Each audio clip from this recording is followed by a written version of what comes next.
الفنانة سعاد حسني هي بالنسبة لك بتعني ايه؟ هي بالنسبة لي تعني الأم، يعني الأم اللي ربت أجيال وأجيال. بعتقد إنها مش واخدة حقها قوي، وبقول إن إذا كانت هي أصابت فعلينا إن إحنا ننحني لها ونقف جنبها، وإذا كانت ما أصابتش علينا إن إحنا يعني نشجعها، لأن عليها مسؤولية كبيرة. الأنوثة بالنسبة للفنانة سعاد حسني معناها ايه؟ معناها الرقة، البساطة، العذوبة، الود. لو سألتك عن المكياج الحقيقي اللي بيجمل وجه المرأة، جمال المرأة الحقيقي بينبع منين؟ أعتقد يعني إنه بينبع من الداخل، من روحها، من قلبها، من صفاتها الحسنة. ده كله بينعكس على وشها أكتر من المكياج والمساحيق اللي بتتحط على الوجه. يعني ممكن امرأة غير جميلة لكن من جواها من جواها جميلة. بينعكس على الوش تبقى طبعا. الصفاء النفسي ده والقناعة. الفنانة سعاد حسني تفضل انه يتقال عنها انها امرأة جميلة ولا امرأة ذكية ولا امرأة طيبة؟ لا، انا افضل ان يتقال عليا ان انا امرأة عاقلة، يعني ست كمل كده. كمل؟ مفهوم كمل بالنسبة لك ايه؟ كمل يعني. طب كمل بس. كمل دي تشمل ايه وايه بقى؟ بقول لك ده يعني كمل. يعني تعني بقى كله الذكاء والجمال والطيبة، خدتي كله؟ يعني تعني ان الواحد يبقى كامل، لكن طبعا مش ممكن الانسان يبقى كامل. بس كمل ده تعبير بنت بلد قوي يعني. ايه رأيك؟ خلاص موافقة. من هي المرأة التي أثارت وتثير إعجاب الفنانة سعاد حسني؟ المرأة الحديدية، قصدي المرأة القوية اللي يعني تستطيع أنها تتحمل مسؤوليات جسام، تتحمل مسؤوليات كبيرة. كويسة جسام. بس أنا عايزة أقول يعني القوة بتعني بيها القوة النفسية فقط ولا كمان القوة العضلية؟ لا طبعا القوة العقلانية.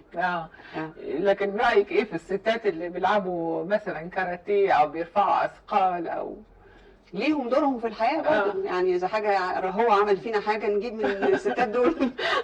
يعني أنت ما توافقي إن أنت تشيلي حديد مثلا؟ حديد؟ لا، ما أعتقدش إن أنا هستحمل أشيل حديد، لكن ممكن رياضات تانية كتير.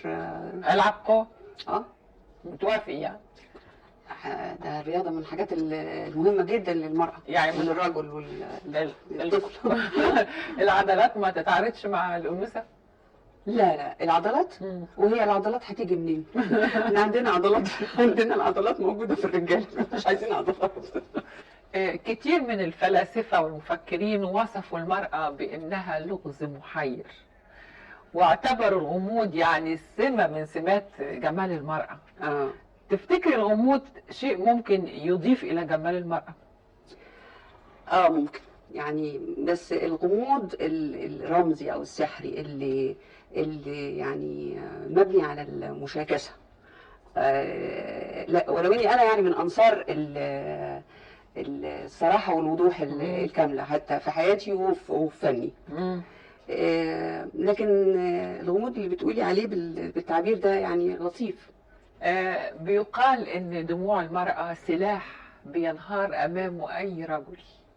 بصراحة هل تلجأ الفنانة سعاد حسني احيانا للدموع عشان تحقق او تنال مطلب معين؟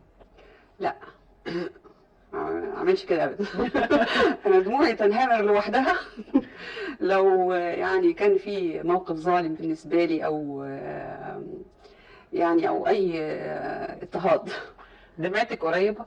هي مش قريبه، لا مش قريبه قوي، لكن يعني ما اقدرش استخدمها، يعني ما اقدرش انا اقول عيطي عيط او معيط يعني. ولا في الافلام؟ ولا في الافلام. بالمناسبة على فكرة في ناس كتير بتسأل الدموع في الأفلام بتبقى عبارة عن بصل حقيقي زي ما بنسمع؟ شوية عسل على شوية بصل. ولا ده سر المهنة؟ هو سر المهنة. يعني هو تأثر يعني في ممثلات الحقيقة عندهم الميزة دي، بيقدروا يعيطوا بسرعة جدا. وفي ممثلات بيستعملوا الجليسرين، الجليسرين علشان اصل العياط بيبقى في لحظة معينة مثلا من المشهد. ف مش عارفة أنا يعني أنا شخصيا عن نفسي يعني ما بقدرش أعيط وقت ما يعني بالأمر. بعتبر العياط ده حاجة يعني شخصية. لكن في النهاية بيجي مع الاندماج في الدور. ممكن يجي لما بيكون الكلام مؤثر فعلا يعني قوي. يعني بتحصل. تفتكر موقف معين عيطتي فيه بحقيقي؟ افتكر في فيلم كان لسعيد مرزوق، وكان المشهد طويل، فبرضه طول المشهد بيساعد على ان الواحد يعني ينسى نفسه. اصل في حته في الذهن بتبقى مصحصحه قوي لاداره بقيه شؤون الجسم والعينين والحركه والمكان التصويري والاضاءه وحاجات كتير. ففي يقظه ما بتبقى موجوده يعني ما تخليش الواحد زي ما بنسمع يعني انه هو في اندماج بيبقى كامل. لا، هو اندماج موظف.